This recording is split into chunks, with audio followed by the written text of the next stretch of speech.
Um, dois, três, testando. Bem-vindo ao canal Escatológico.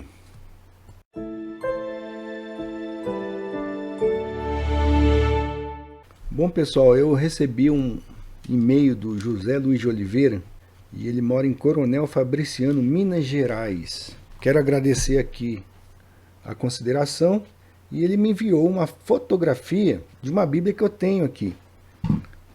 Interessante que quem gosta de estudar a Bíblia, né? Gosta de estar riscando, marcando. É isso mesmo que a gente deve fazer. E ele enviou aqui a foto. Vou colocar aqui na tela. E ele disse que quando estava assistindo o vídeo a respeito do Concórdia, ele se lembrou dessa passagem, tá?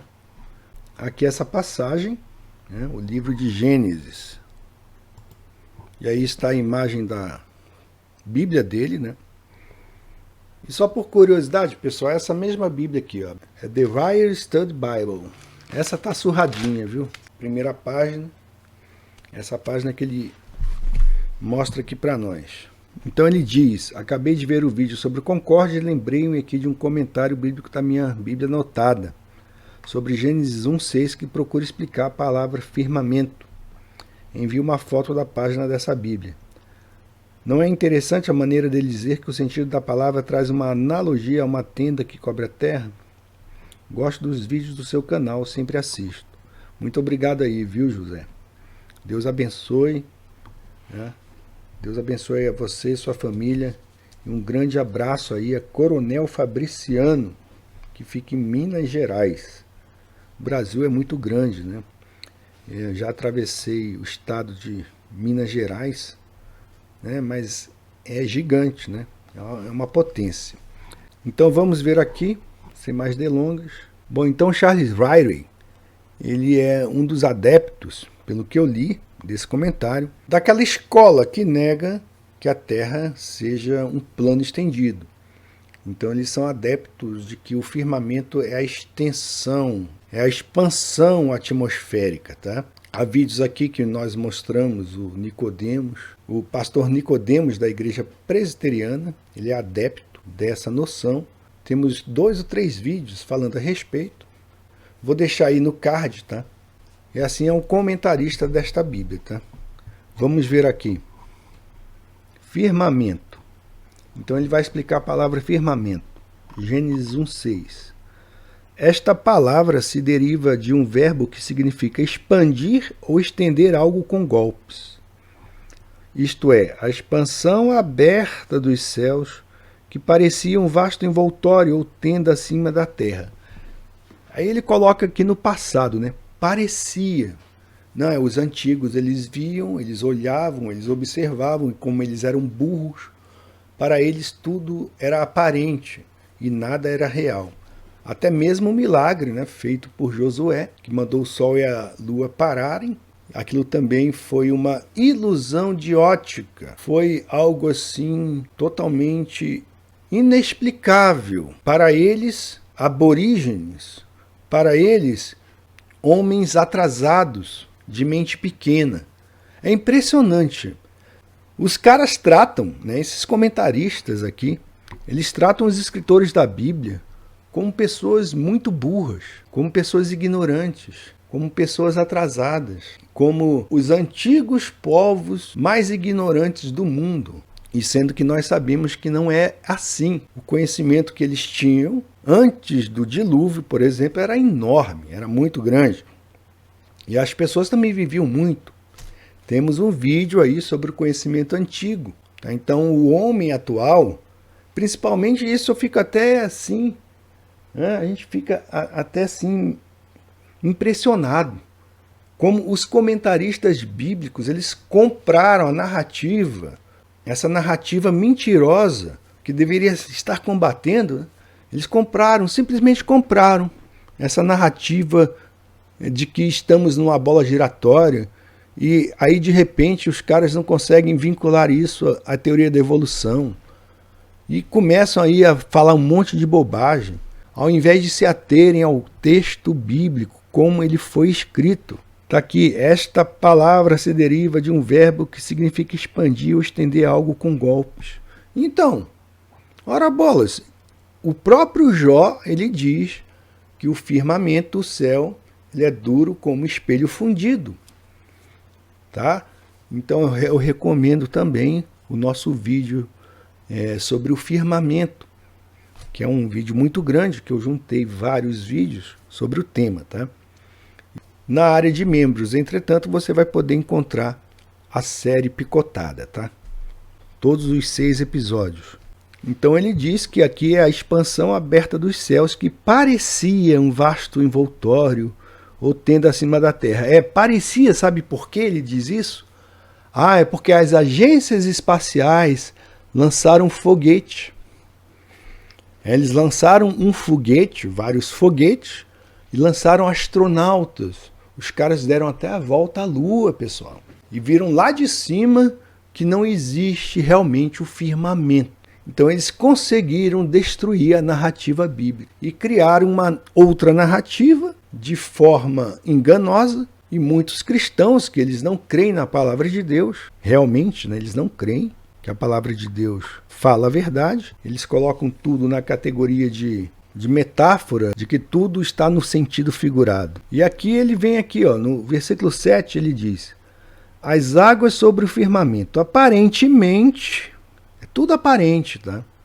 Deus colocou uma enorme camada de água em forma de vapor acima da terra, formando um envoltório que produzia condições climáticas semelhantes ao interior de uma estufa. Isto pode explicar a longevidade humana e a tremenda quantidade de água envolvida no dilúvio universal. Não, meu amigo, não é isso, tá? Aparentemente, primeiro é aparência, nada é real, tudo é aparente. Deus colocou uma enorme camada de água em forma de vapor acima da terra. Vapor não, tá? A palavra Shamaim diz que lá em cima tem água, tá? Bereshit bara Elohim et hashamayim. O versículo 1 diz: no princípio criou Deus os céus e a terra. Céus aqui é hashamayim, que significa que lá em cima tem águas. Tem as águas do oceano primordial. E a gente vai aqui em 2 Pedro 3,5, né? Vamos lá. Tem que sempre estar ensinando a Bíblia para esses caras. Os caras, eles são comentaristas. Isso aqui é como se fosse um sujeito publicar uma obra dessa aqui. É como se ele estivesse publicando em revistas científicas. Uma Bíblia de estudo. Tá? Mas ele começa a falar abobrinha. Diz que é comentarista bíblico. Aí, 2 Pedro 3,5, estou lendo aqui na mesma Bíblia, tá? Na Bíblia Hyrie. Porque deliberadamente esquecem. Aqui diz que eles esquecem, né? Outra versão diz que eles negam. Esquecem que de longo tempo houve céus bem como terra, a qual surgiu da água através da água pela palavra de Deus. Essa aqui é a versão atualizada, tá? E essa versão aqui ela é bem interessante, né? Porque ela tira, justamente ela muda o sentido. Ela muda o sentido do original, que diz que no meio da água a terra subsiste. Vamos ver outra versão aqui, porque é impressionante. Vocês podem ler aqui na versão corrigida fiel da Sociedade Bíblica Trinitariana, que eles voluntariamente ignoram isto. Que ela diz: eles voluntariamente, ou de propósito, ignoram isto. Que pela palavra de Deus, já desde a antiguidade, existiram os céus e a terra, que foi tirada da água, e no meio da água subsiste. Então a terra, conforme este texto bíblico muito mais correto, se encontra em meio às águas. Não é vapor, como esses crentes bolóides, globoloides querem convencer você, tá? Eles estão mentindo. Então vocês podem ver aqui também nesta Bíblia, quero mostrar para vocês, que é a Bíblia de Estudo Vida, qual o nível técnico do relato da criação. Nível técnico. Deus está fazendo uma descrição, está descrevendo, através da revelação, o que ele fez. Não existe nível técnico. É técnico como? É segundo a falsa ciência, a narrativa da falsa ciência, da falsa astronomia? É isso? Existe então um abismo entre a descrição bíblica e a descrição da falsa astronomia. E adivinhem, mas é claro, eles querem conciliar a palavra de Deus com o erro.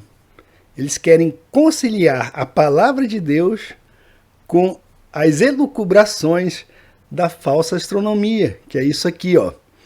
Esse universo que eu já tenho mostrado a vocês, né, neste livro aqui, tá? Então eles simplesmente jogam fora. É muito fácil.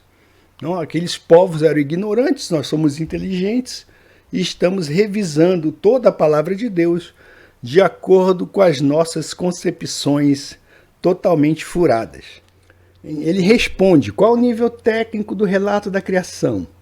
Embora os dias, ele coloca entre aspas, dias, embora os dias, entre aspas, da criação possam ser tomados tanto em sentido figurado quanto no sentido literal de período de 24 horas, essa passagem, sem dúvida, é uma narrativa ordenada do que aconteceu. Pelo menos isso eles reconhecem. Ela informa que há inteligência, significado e propósito em tudo o que existe. A palavra de Deus está presente tanto no método como na fonte da criação. Todavia, os seres humanos receberam o privilégio de explorar pela investigação científica de que forma Deus projetou esses acontecimentos e quanto tempo gastou para executá-los. É mesmo?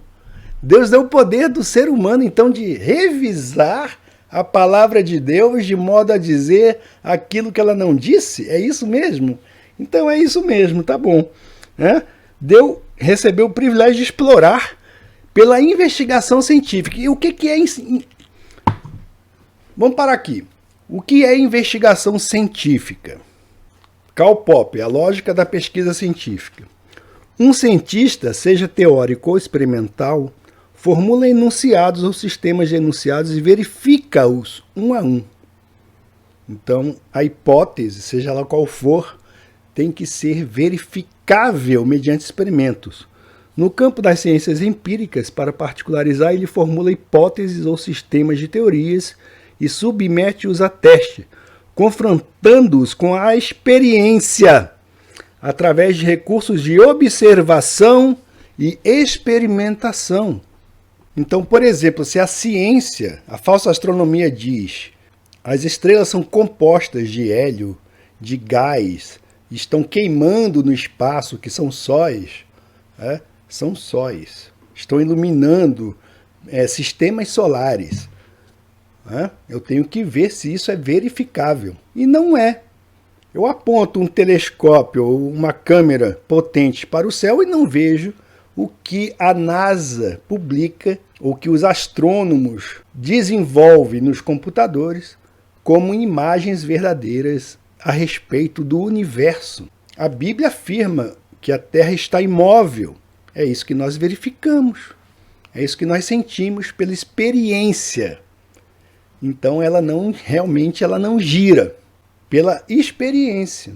E existem muitos experimentos que eles não vão ensinar em nenhuma faculdade que você frequentar, em nenhuma universidade, provando que a Terra se encontra imóvel. Nós vemos o horizonte reto. Tem até um vídeo de uma senhora, tá? Que ela trabalhava no 82º andar de uma das torres gêmeas e ela via a Europa. E ela trabalhava lá todos os dias. E ela afirmou, eu via a Europa.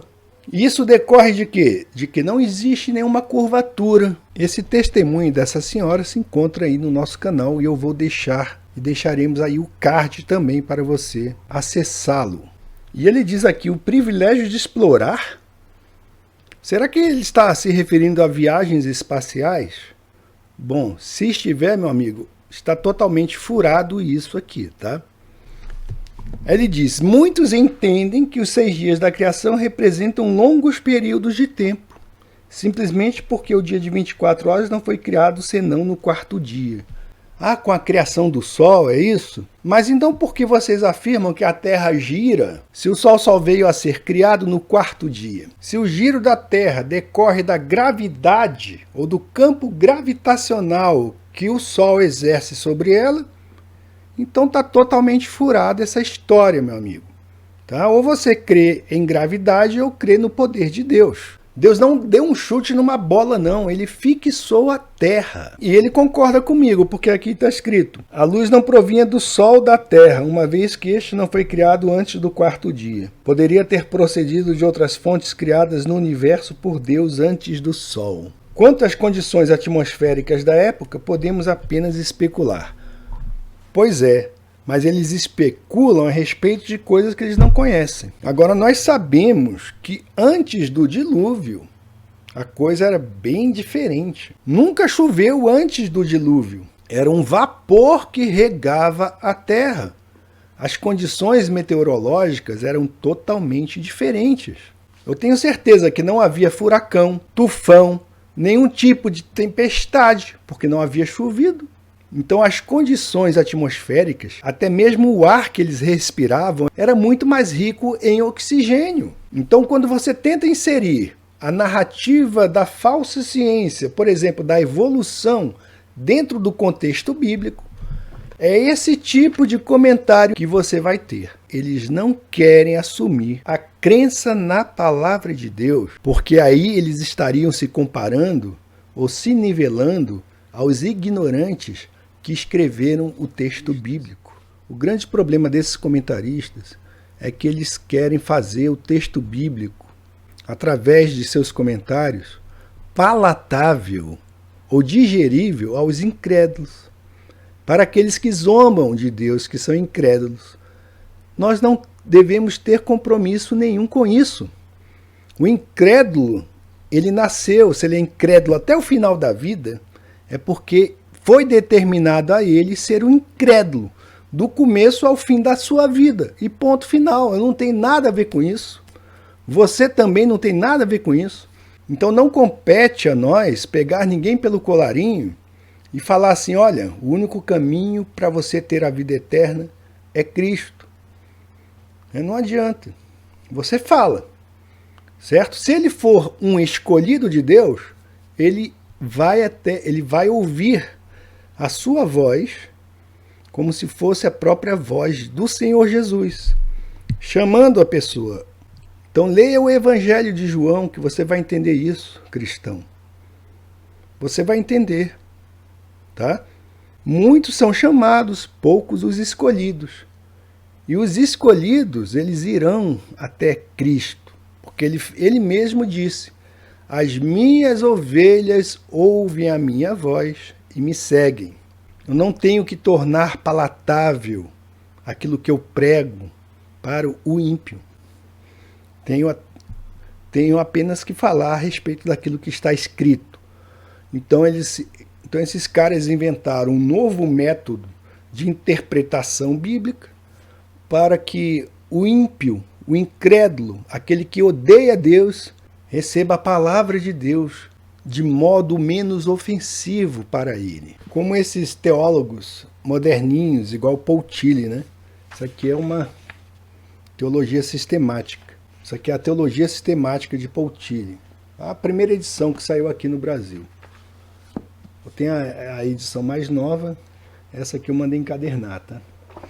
Então, se você ler essa obra dele, você vai entender que ele descreve a Deus de modo mais filosófico do que sendo um Deus pessoal. Tá? Para Paul Tillich, as expressões, os termos a respeito de Deus, ou os termos tradicionais para se referirem a Deus, não passa de símbolo, e apenas isso. Tá? Paul Tillich, portanto, não via Deus como sendo um Deus pessoal. E a proposta da Bíblia Vida é bem interessante para responder algumas perguntas, mas eles querem interpretar o texto bíblico conforme suas próprias idiosincrasias. Por isso que eu criei essa série, Comentários Distorcidos a respeito da Bíblia. Então Paul Tillich entendia também que Jesus não era uma pessoa literal, tá? Porque para ele isso também é uma Cristo é um mero símbolo do novo ser. É algo etéreo. Então Tilly ele rejeita terminantemente a crença na encarnação de Jesus Cristo, o Verbo encarnado, e também a crença na própria ressurreição do Senhor Jesus. Agora Tilly ele foi totalmente coerente. É uma coerência que eu não vejo nesses comentaristas bíblicos, que afirmam que a criação pode ser entendida de modo alegórico ou em sentido figurado, como afirma esta Bíblia aqui. Então, o que esses comentaristas falam para tentar evitar confrontar ou enfrentar a verdade de que Deus criou a Terra imóvel, um plano estendido, que ela não gira, que não existe espaço sideral, é o mesmo malabarismo que os teólogos modernos, como Paul Tilly, fazem ou fizeram com relação às Escrituras. O Paul Tilly, ele foi mais um filósofo do que um teólogo, e ele tratou com ideias e conceitos ao desenvolver a sua teologia. E ele relegava ou deixava de lado totalmente os eventos históricos narrados nas Escrituras. E é isso que eles fazem. Tá? Esses comentaristas estão fazendo com relação a entender a criação de Deus como algo descritivo e não como alguma coisa alegórica. Tá? O foco de Paul Tilly, por exemplo, na interpretação das Escrituras, não passa de uma forma moderna de alegoria, tá? Porque ele atribuiu significados novos às palavras bíblicas. Então esse texto que foi enviado a nós pelo nosso inscrito, esse comentário mostra justamente isso. Eles atribuem novos significados às palavras bíblicas. Então o firmamento já não é mais um céu sólido, é agora uma expansão atmosférica. Então nós temos que compreender que eles estão nos enganando, ou estão querendo enganar você. Então, se nada é literal, vocês devem ser coerentes como Paul Tilly fez, que ele negou o evento histórico da queda no Éden. E ele diz que o pecado do homem é sua falta de preocupação, a salvação não está na pessoa de Cristo, porque tudo isso é um símbolo. E na teologia de Paul Tilly, Jesus Cristo nunca foi uma pessoa histórica.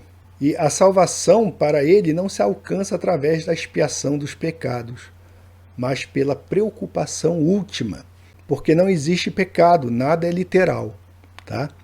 Então, se a criação da terra, do firmamento, como diz, como a Bíblia explica, que o firmamento, tudo aquilo que foi construído por Deus, esta terra, e aquilo que é descrito, que o sol e a lua giram acima de nós, se tudo isso é alegórico, temos que partir da compreensão de que tudo mais na Bíblia deve ser alegórico. Tá? Sejam coerentes nisto. Tá? Quando forem comentar, digam que tudo é alegoria. A queda é alegoria. Se a criação é alegórica, estamos aí girando no espaço, na verdade, os evolucionistas que estão certos, tá? E a gente pode, então, investigar a criação para negar essa mesma criação. Então, tudo o mais tem que ser alegórico e alegoria, tá? Não existe criação, não existe pecado, não existe redenção, não existiu a encarnação do Verbo e nem a ressurreição. Sejam coerentes, como Paul Tilly teve a coragem de ser. Fica a dica.